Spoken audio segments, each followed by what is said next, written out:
festival, the land, Blooming Footprint for putting this on, you guys for being here, and the artists for making the magic for us, and this great community. Um, and next, I'm just going to explain. It's going to be very laid back, low key. I'm going to moderate. There's a microphone here for the press to ask questions, and we're just going to have like an open forum conversation, typical press conference style. We'll pass the mic to the artist. So if you have a question for a particular artist, feel free to gear it towards them, or you can gear it towards all of them, and then they'll decide who wants the answer. um, Pretty clear. Okay.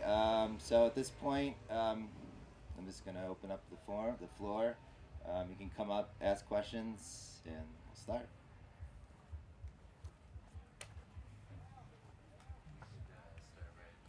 Oh yeah, thank you.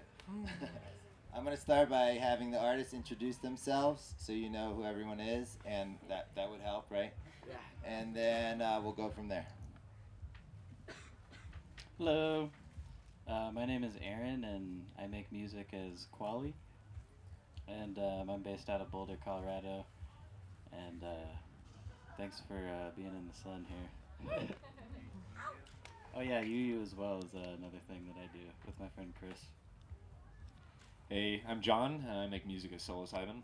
I'm also based out of Boulder. Fucking awesome to be here. Is that a Blink-182 shirt? Oh, yeah. Yeah. Awesome. What's up, guys? I'm David. I go by Atomic Reactor. I have a side project, Two Notes with Killsmith, based out of Denver. Hi, my name is Alicia, and I'm from Vancouver, BC, but right now I live in Colorado as well, so it's great to be here with you guys. Hi, my name is Scott. I make music as Drum Spider, I'm a percussionist and producer. Great to be here. For the video, I was gonna ask, what are your impressions of Sonic Boom? Video, sound bites, as an artist perspective. Just general impressions? Yeah.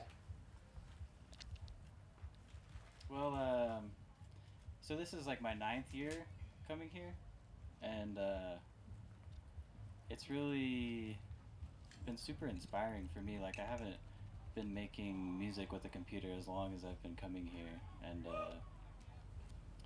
like seeing and hearing the music here has been really inspirational for me and making me want to make music myself. And I think, yeah, like always being out in Colorado in the nature and getting to experience this with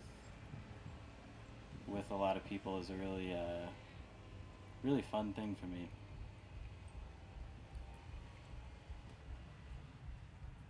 Yeah, I feel like it's very representative of the artistic community that we have here in Colorado.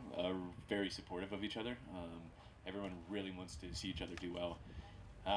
So I feel like when we come here, there's a lot of focus on that. You know, any kind of dream or wish or idea you want to come to fruition, and there's a lot of people around to help bring that to life. So I think that's really magical. Just a lot of support, a lot of love. It's great. Sonic Bloom was my first festival in 2008, and it's just been like a journey ever since then to watch this thing grow, as well as like the whole community grow. And for me, Sonic Bloom's always been one of my favorite festivals because it cultivates a musical alias that I really agree with, and I really like what they're pushing. There's a lot of festivals that get a little more trendy sometimes, and I think Sonic Bloom really like stays true to the roots. Location this year is terrific. I have a lot to say, I guess, about this because Sonic Bloom is a huge part of what made me want to move to Colorado. And one of the most incredible things I've noticed is the heart and the loyalty of the people. And this is one of the only festivals where I'll see people get just as excited about seeing some locals that are their friends than the headliner. And sometimes a big name will be on a stage, but I'll see everybody rushing the other way because their buddy's on and they just can't miss it. And that's really special. That's not something that happens everywhere. A lot of the time people are just drawn in, oh, who's the headliner? I don't really know them. I don't care. Here it's like everybody knows it, everybody loves it, and everyone supports it. And it's so beautiful to watch people embody that support. This is one of the only festivals that I will stay all weekend. As some of you know, I got married here last year, so that's how special it is to me.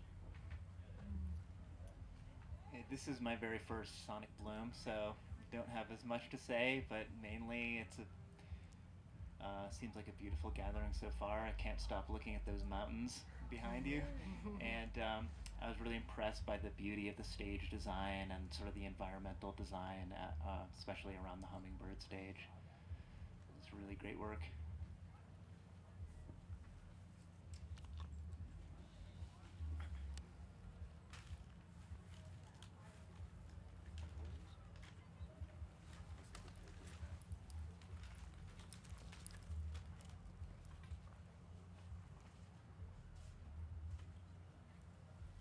Don't forget to introduce yourselves when you.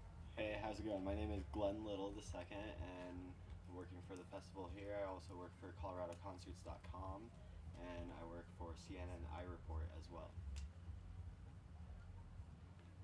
So my question is to you,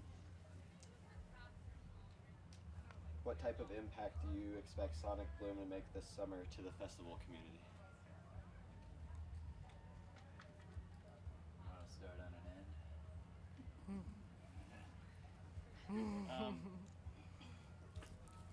I don't know. I don't have as much of a global sort of picture of the festivals as that, so I don't know what to say on that one. For me, again, it goes back to the character of the people. You know, I have a friend here who sort of had to pick between EDC and Sonic Bloom, and she came here because she wanted to spend time and get to know people. And that's, I think, something that Sonic Bloom is becoming actually known for in Colorado in general, is a lot of people get the family vibes. And more than anything, I think it's important for us to continue pushing that as festivals get bigger and bigger and people get more and more corporate about it. It's family, it's connection, and that's the original reason why we all started gathering together. So I think Sonic Bloom is one of the few festivals that is pushing that legacy on a global scale.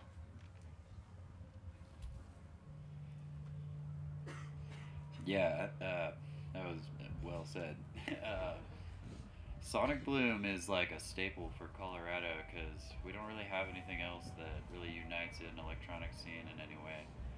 And I would say for the whole Midwest, Infrasound, I didn't go, but I heard great things. And until this year, there really hasn't been many like Midwest staples.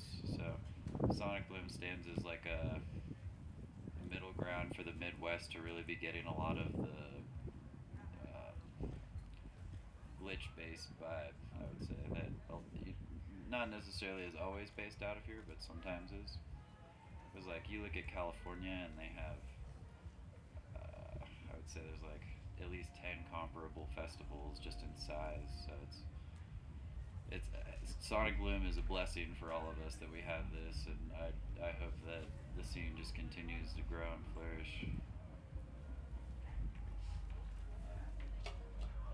Yeah, I think along with what David said earlier about the integrity of not following trends a whole lot, you know, I think Sonic Bloom really sticks to their guns and has integrity and brings out the artists, musical, visual, installation, whatever, who are really following their heart. So I think that will, you know, probably influences people. So next fest you go to, you know, you're probably going to carry that vibe. You know, you've come from this place where all these people are really giving it their best. So I think that really comes through at the end of the day.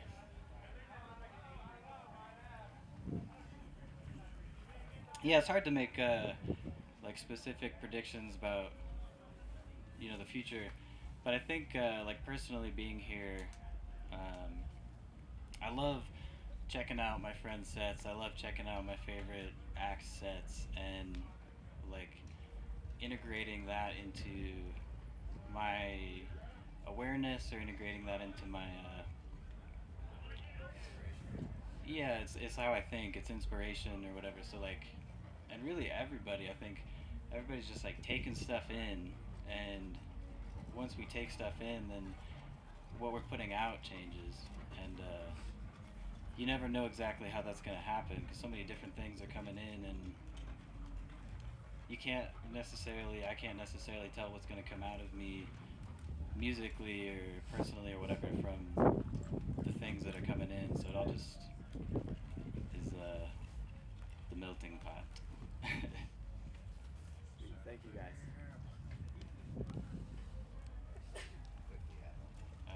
I just want to quickly add that Jamie Janover at the press conference last year expressed how there were a lot of European music festivals that had a total different layout. They were greener as far as how they operated the festival, and it was a total different scope than most of American music festivals use. So that's why the uniqueness of Sonic Bloom is how it is. He's the producer of this festival, and so I just wanted to add that too. Howdy. I'm Ranch from lostandsound.org. I'm based out of Boston. It's my first time in Colorado. And Sonic Bloom's been a big inspiration for everything that we do. I just wanted to ask you guys, so other than Sonic Bloom, on a personal level, in relation to like your growth as an artist, could you speak to like your favorite gathering and why it's your favorite gathering?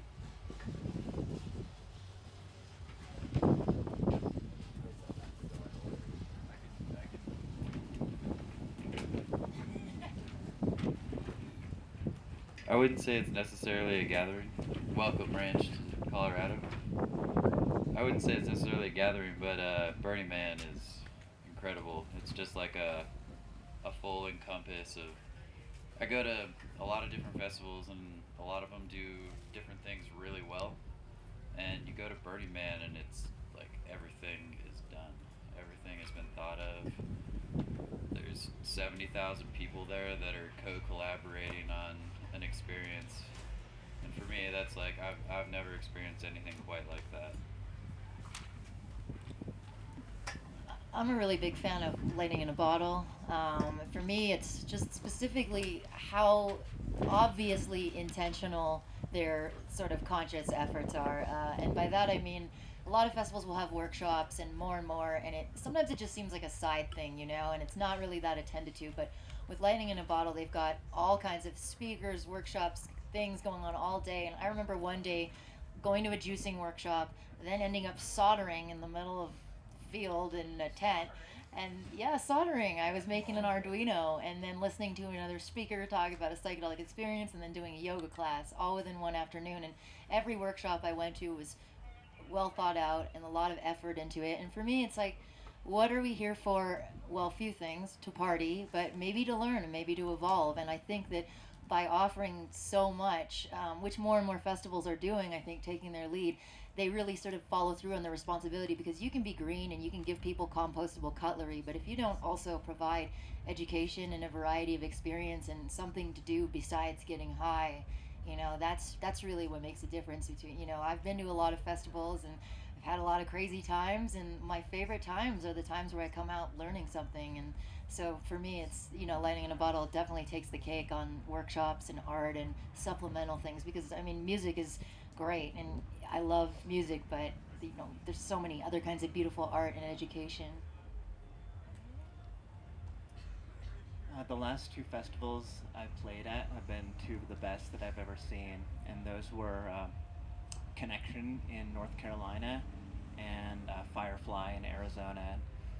And at both of those, they really walk the talk of transformational festivals, and the workshop and the environment and the sustainability were really excellent. At Connection, we took walks out in the woods and learned to identify trees, and Firefly had some of the best yoga workshops I'd ever been to, so those two really stand out to me.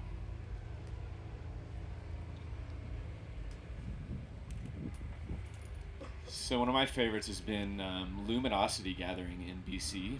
I do it on Vancouver Island. It's a pretty unique little event. They kind of cap it under 400 person attendance. kind of a no alcohol advertised event, which doesn't mean it's prohibited. It simply means that that's kind of not the vibe they're really going for.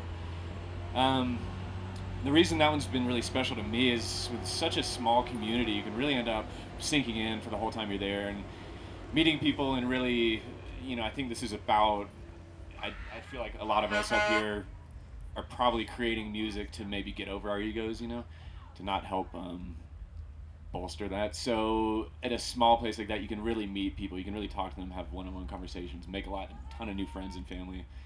That's been a really special one for me. One that hasn't been said that's pretty cool is Envision, and that's held in Costa Rica, and I've been going there for like 3 years, and it's so beautiful. I love the jungle, and I love the ocean, and getting to experience that with people and share my music there has been really a special thing for me. Yeah, can we ask like a weird one or something? Has anybody got like a weird question? Something. Your set from Envision is very good. Thanks, man. That was not a weird question. You got a weird one. I do have a weird one. Okay, is there any way I can hold this down? Oh, like this.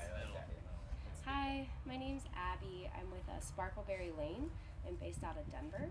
And the mission of Sparkleberry Lane is to spread the sparkle.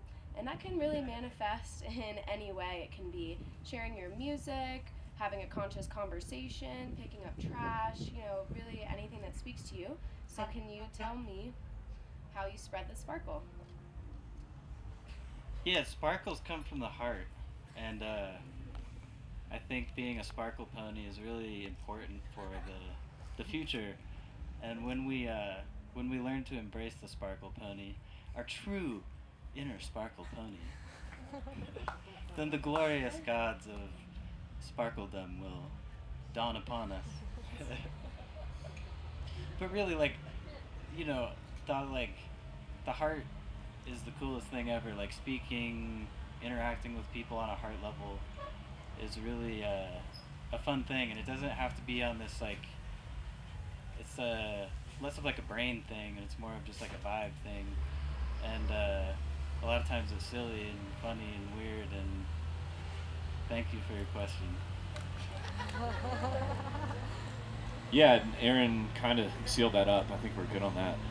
No, I think, along those lines, just really working to be yourself all the time. It's like the easiest thing and yet the hardest thing in our world, to embody who we are fully all the time. But when we do, it's just uncomparable magic, So I just think, doing anything you can to develop healthy practices for your own life, whatever it is that makes you feel good in your life, you're going to share that with the people around you. So I think that's really important, just knowing yourself. Well, so I make music simply to express myself in the media I feel best, but nothing is more magical than really connecting with people on a dance floor for me. Like, nothing warms me up better than having people really get it and embody that in their heart, express it through body motion. All about it. That's really sexy. Body motion. Sparkly body motion. Woo! I think a really important part of being a creative person is not simply just expressing and sharing it by performing, but also by being open to teaching and sharing your knowledge, because not everybody has the circumstances in their life where they sort of fall into this path. And over the years, I've met a lot of young girls. I used to do workshops at a Catholic high school, and I would come in and their parents would say to them, you can be a lawyer, you can be a doctor, and those were the options that they had. And it was so amazing to see the wonder on their faces when I would set up and do a demo and explain something to them that they didn't even know existed. And I think that sometimes we forget because we're insulated in these wonderful gatherings, and we just start thinking, everybody's into this and things like that. And I remember when I started touring, I was like, the South isn't so bad. All these people are cool. And, then I left the parking lot of the venue and went out into the real world. So for me, sharing the sparkle is, feeling almost like an obligation from your heart to connect, to inspire other people to create.